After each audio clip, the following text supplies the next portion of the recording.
আসসালামু আলাইকুম। আগামীকালকে আমাদের নবীনবরণ অনুষ্ঠান, সেই জন্য কিন্তু আমাদেরকে কিছু গিফট দেওয়া হচ্ছে। যেহেতু কালকে অনেক বেশি ভিড় থাকবে, সেই জন্য কিন্তু আজকে আমাদেরকে গিফট দেওয়া হচ্ছে। আজকে কিন্তু নবীনবরণের আগের দিন আমাদের ক্লাসরুমের ভেতরে আমাদের ক্লাসের সিআর ইমরান, সে কিন্তু আমাদের এরকম গিফট দিচ্ছিল এবং তার কাছে কিন্তু সবকিছু কিন্তু উঠিয়ে দিয়েছিল। সবাই অনেক বেশি আনন্দিত ছিল, যেহেতু অনেকদিন পর নবীনবরণ অনুষ্ঠান হচ্ছে। যেহেতু আমাদের ক্লাস শুরু হয়েছে আরো প্রায় 2 মাস আগে, আর 2 মাস পরে কিন্তু আমাদের নবীনবরণ অনুষ্ঠান হচ্ছে। এর আগে আমাদের ডিপার্টমেন্টে প্রথম দিন ওরিয়েন্টেশন ক্লাস হয়েছিল এবং আমাদের আগামীকালকে কিন্তু কেন্দ্রীয় নবীনবরণ, অর্থাৎ আমাদেরকে কেন্দ্রীয়ভাবে বরণ করে নেওয়া হবে। সেই জন্য কিন্তু আমাদের সৌরভ বন্ধু সেজেগুজে কিন্তু এসেছিল। নবীনবরণ অনুষ্ঠান উপলক্ষে আমরা কিন্তু সবাই আগে ঠিক করেছিলাম যে আমরা সবাই মিলে কিন্তু ডিপার্টমেন্টে একসাথে যাব। নবীনবরণ উপলক্ষে সবাই আগে ঠিক করেছিল যে সবাই কিন্তু পাঞ্জাবি পরবে এবং মেয়েরা কিন্তু শাড়ি পরবে। সেই জন্য আমরা সবাই মিলে পাঞ্জাবি পরে একটা জামাই ভাব নিয়ে কিন্তু আমরা কেন্দ্রীয় নবীনবরণ অনুষ্ঠানে যাচ্ছিলাম। এদিকে আমাদের সৌরভ বন্ধু বলছিল সে কিন্তু আজকে একটা পাত্রী ঠিক করবে এবং পছন্দ করবে এবং পরবর্তীতে তাকে বিয়ে করবে। তোমায় দেখো, আমি লাভের ফার্স্টে যেটা বলে সেটা হচ্ছে আমার তাকে প্রথম দেখি আমার ভালো লাগছে।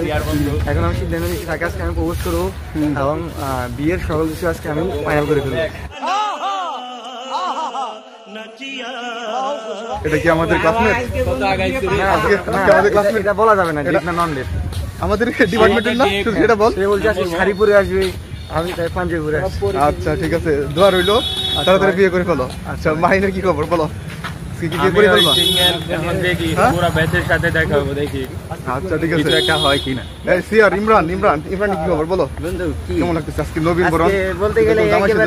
বলতে গেলে সবকিছু পারফেক্ট, কিন্তু যেহেতু আমাদের বিশ্ববিদ্যালয়ে আর 2-3 দিন পরেই কিন্তু রাষ্ট্র নির্বাচন, সেই জন্য যখন আমরা রাস্তা দিয়ে যাচ্ছিলাম তখন কিন্তু আমাদের হাতে কিন্তু বিভিন্ন ধরনের পোস্টার দিয়ে দিচ্ছিল। এটা কিন্তু আমার কাছে বেশ ভালোই লাগতেছিল। নবীনবরণ উপলক্ষে আমরা কিন্তু সবাই মিলে পাঞ্জাবি পরে কিন্তু হাঁটছিলাম এবং যাচ্ছিলাম অডিটোরিয়ামের দিকে। সত্যি বলতে সবাইকে দেখে কিন্তু ছাত্র মনে হচ্ছিল না, মনে হচ্ছিল যে কিন্তু তারা অনেকেই পাত্র, তারা কিন্তু বিয়ে করতে যাচ্ছে এমনটা কিন্তু মনে হচ্ছিল। এদিকে কিন্তু সবাই কিন্তু বিয়ে করার জন্য পাগল হয়ে গেছিল। তো আমরা কথা বলতে বলতে কিন্তু অডিটোরিয়ামের সামনে এসে এবং সামনে এসে কিন্তু দেখি বেশ সুন্দর করে কিন্তু সাজিয়েছে। যদিও গত বছর কিন্তু আরো সুন্দর করে সাজিয়েছিল, গত বছরের তুলনায় আমাদের এবছর অনেকটা কম সাজিয়েছে, কারণ গত বছর কিন্তু ক্যাম্পাসের প্রায় প্রত্যেকটা জায়গায় লাইটিং করেছিল। পুরো ক্যাম্পাস একদম কিন্তু লাইট দিয়ে ভরে দিয়েছিল, কিন্তু আমাদের এবছর কিন্তু সেরকম কিছু আমরা দেখতে পাইনি। যে বিষয়টা আমাদের সাথে কিন্তু খুব একটা খারাপ একটা জিনিস হয়েছে বলা চলে। কিন্তু শুনলাম গত বছর নাকি শিক্ষার্থীদের কোনো ধরনের খাবার দেয়নি, আমাদের কিন্তু এবছর খাবার দিয়েছে, অর্থাৎ রুটি, চকলেট এরকম কিন্তু কিছু সামান্য পরিমাণ খাবার দিয়েছে, যেগুলো আমাদেরকে কিন্তু গতকালকে দিয়ে দেওয়া হয়েছিল। এটা কিন্তু আপনারা দেখেছেন। এই দিক থেকে কিন্তু আমরা একটু হলেও কিন্তু লাকি বলা চলে। তো অডিটোরিয়ামে আমরা ঢুকলাম, ঢোকার পর দেখলাম যে নিচে কিন্তু একদমই জায়গা নেই, সেজন্য কিন্তু আমরা উপরে চলে আসি এবং উপরে এসে দেখলাম এখানেও কিন্তু অনেকটা কিন্তু ভরা ভরা প্রায়। এক হিসেবে উপরে এসে ভালো হয়েছে, কারণ কিন্তু এত সুন্দর কিন্তু দৃশ্য কিন্তু দেখাতে পারতাম না যদি না পেছনে আসতাম বা উপরে আসতাম। এরপর আমরা যারা বাংলা ডিপার্টমেন্টে ছিলাম তারা কিন্তু সবাই মিলে একসাথে কিন্তু বসে যায়। তারপর কিন্তু দেখি নিজে কিন্তু গ্যাঞ্জাম হচ্ছে, অর্থাৎ কোন কোন ডিপার্টমেন্ট সেটা কিন্তু বলতে পারবো না। সবাই যেহেতু ফার্স্ট ইয়ার ছিল সেই জন্য কিন্তু বলতে পারবো না কি নিয়ে যেন ধাক্কাধাক্কি করতেছিল এবং সিট নিয়ে সম্ভবত না কি, আল্লাহ তাআলাই ভালো জানে। তারা একটু পরপরই কিন্তু আবুল তাবুল স্লোগান দিচ্ছিল, ভব স্লোগান দিচ্ছিল, আরো নানা ধরনের কিন্তু কথা বলছিল, 1 2 3 4 হাবি জাবি আরো কত জনের কথা বলছিল, যেটা কিন্তু বেশ কিন্তু অস্বস্তিকর বলা চলে। এরপর স্কাউট দল এসে কিন্তু তাদেরকে থামায় এবং আমরা কিন্তু তারপর সবাই কিন্তু সিটে বসে যাই।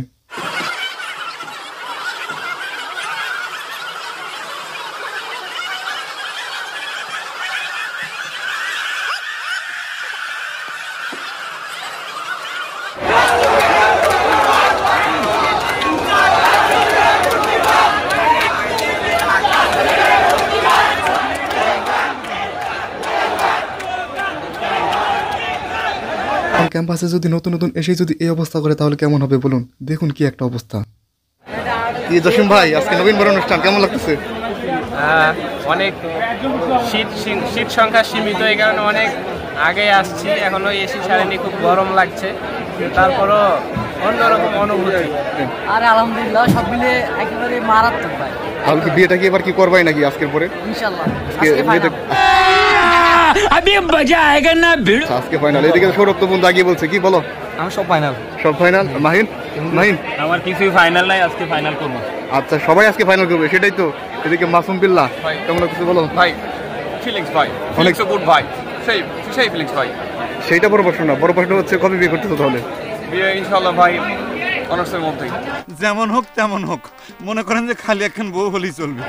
আগস্টের মধ্যে? না ভাই, বাপ মাই করছিল এবছরের মধ্যে উইকেট ফেলাই দেবে, কিন্তু পরে আচ্ছা আজকে ঠিক করো, দেখো ভাই। ঠিক আছে ভাই, কি করবো? অসাধারণ অনেক ভালো লাগতেছে, কিন্তু সেই ফিলটা আর ভালো লাগতেছে না। মানে হচ্ছে পিছনে তো, পিছন থেকে দেখা খুব কষ্টকর। আজকে কি তাহলে পাত্রী ঠিক করবি? হ্যাঁ আজকে পাত্রী কি ঠিক করবি? আজকে যদি হয় তাহলে তো হয়ে গেল, আশায় আছি যে হয়ে যাবে। সৌরভ কিন্তু আজকে ঠিক করবে বলছে, আমি কি খবর তাহলে?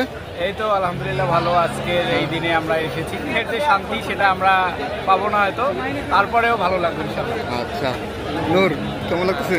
আসসালামু আলাইকুম। খুবই ভালো লাগতেছে, মানে মানে অনুভূতি প্রকাশ করার মতো নয়, খুবই উৎফুল্ল, এক্সাইটেড আর কি।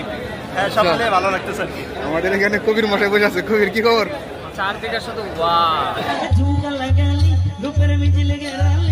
আজকে কি তাহলে কি পাতি কেকটা ঠিকই হবে নাকি? একদম একদম। তাহলে বিয়েটা কবে হচ্ছে? অনেক অনেক অনুভূতি। এই মাহবুব, কি খবর? বল, কেমন লাগতেছে? আলহামদুলিল্লাহ অন্যরকম একটা এক্সপ্রেশন লাগতেছে। জোরে বল। অন্যরকম একটা ফিল হচ্ছে, মনে হচ্ছে যে বিয়ে করতে আসছে। এটাও নাই ভাই, মানে আমি একদম হতবাক আছি। আচ্ছা, তোর জন্য দোয়া করে দিলাম, বিয়েটা হয়ে যাক। কি আছে, কি খবর?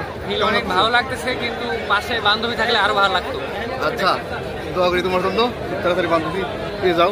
কি খবর? আমি এক্সাইটেড না, আমার পাশে বেড়া বসে আছে, একটা মেয়ে থাকলে ভালো লাগতো।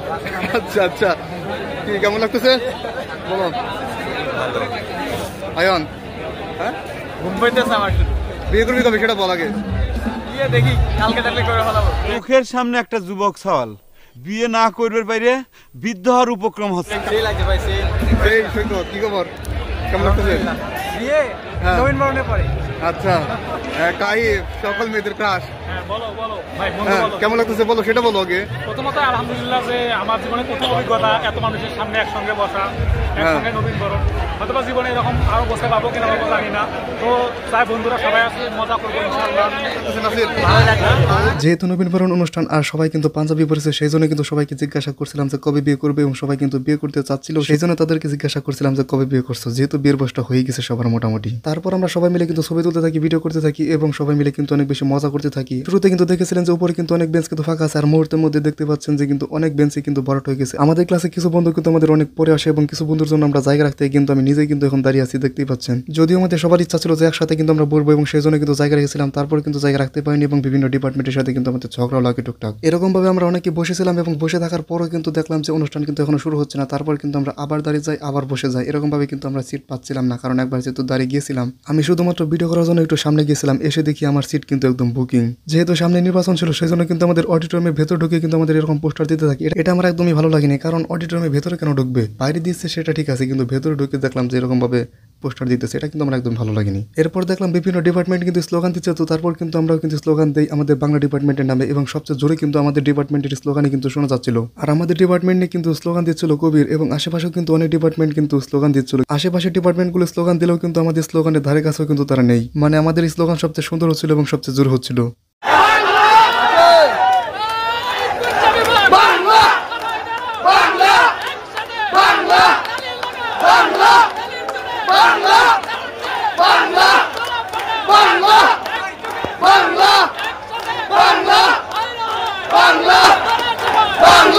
আমরা চেয়েছিলাম আমাদের ডিপার্টমেন্টের সবাই কিন্তু একসাথে বসতে, কিন্তু আমরা কিন্তু বুঝতে পারিনি, কারণ আমাদের মেয়েরা কিন্তু অনেক পরে আসে, এবং সবাই কিন্তু একসাথে কিন্তু বুঝতে পারিনি। যেহেতু তারা সবাই কিন্তু একসাথে আসতে পারেনি বা আগে আসতে পারেনি, সেই জন্য কিন্তু আমরা তাদের জন্য সিট রাখতে পারিনি, কারণ সবাই কিন্তু বসে গেছে। আমাদেরকে অনেকক্ষণ বসে রাখার পর তারপর কিন্তু অনেকক্ষণ পর দেখলাম যে অনুষ্ঠান কিন্তু শুরু হয় কিন্তু এরকম ভাবে গানের মাধ্যমে। এরপর কিন্তু জাতীয় সঙ্গীত গাওয়া হচ্ছিল, তারপর কোরআন তেলাওয়াত, কিতাব পাঠ সহ কিন্তু বিভিন্ন ধর্মের প্রতি কিন্তু শ্রদ্ধা দেখানো হচ্ছিল।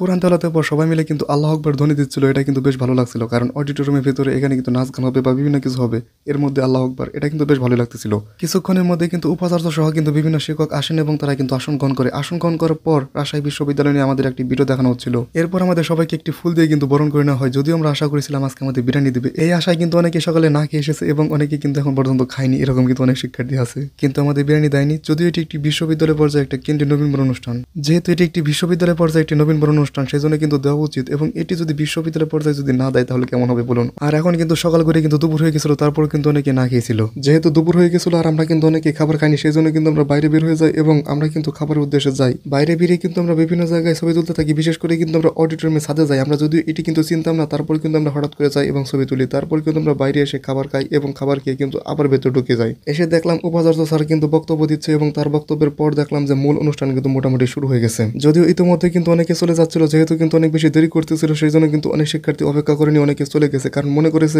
হয়তো অনুষ্ঠানটি ভালো হবে না। সেই জন্য কিন্তু দেখলাম যে অনেক শিক্ষার্থী চলে গেছে, মানে নাচ গান সহ কিন্তু আরো বেশ কয়েকটি অনুষ্ঠান ছিল, সেগুলো কিন্তু শুরু হয়ে গেছে ইতিমধ্যেই। আর আমরা দেখলাম নিচে কিন্তু অনেক জায়গায় ফাঁকা হয়ে গেছে, সেই জন্য কিন্তু আমরা নিচে চলে আসি এবং নিচে চলে এসে দেখি এখানে কিন্তু অনেক শিক্ষার্থী নাচানাচি করতেছে এবং সামনে কিন্তু নাচানাচি করতেছে। তারপর অনুষ্ঠানের শেষের দিকে কিন্তু আমরা অডিটোরিয়াম থেকে বেরিয়ে যাই এবং প্যারিস রোডে আসি। প্যারিস রোডে এসে দেখতেই পাচ্ছেন সবাই কিন্তু দলবদ্ধভাবে কিন্তু ছবি তুলতেছে, কিন্তু আমাদের ব্যাচমেটটা কিন্তু বেশিরভাগই চলে গেছে। তারপর আমরা যে কয়েকজন আছি সবাই মিলে কিন্তু গ্রুপ ছবি তুলি এবং দেখতেই পাচ্ছেন অনেক ধরনের কিন্তু ছবি এবং ভিডিও তুলতে থাকি। আসলে আমাদের কি একটা ব্যাচ আসলে বুঝলাম না, সবাই কেন চলে গেল। এই দিনটা তো আর আসবে না, এই দিনটা কিন্তু একদিনই, অর্থাৎ নবীন ছবি তোলা শেষে কিন্তু আমি ম্যাচে চলে আসি এবং আজকে দেখতেই পাচ্ছেন পরিবেশটা কিন্তু বেশ সুন্দর ছিল, আকাশের পরিস্থিতিও কিন্তু বেশ সুন্দর ছিল। তারপর কিন্তু আমরা কিন্তু চলে আসি। তো এই ছিল নবীনবরণ অনুষ্ঠান। আমরা যদি সব অভিযোগ বাদ দিয়ে বা এক সাইডে রেখে যদি বলি, নবীনবরণ অনুষ্ঠানটা কিন্তু বেশ ভালোই ছিল, কারণ সবকিছু কিন্তু আমাদের মনের মতো হবে না বা কেউ করতেও পারবে না। তো সব মিলিয়ে আজকের দিনটা কিন্তু বেশ ভালোই কেটেছে।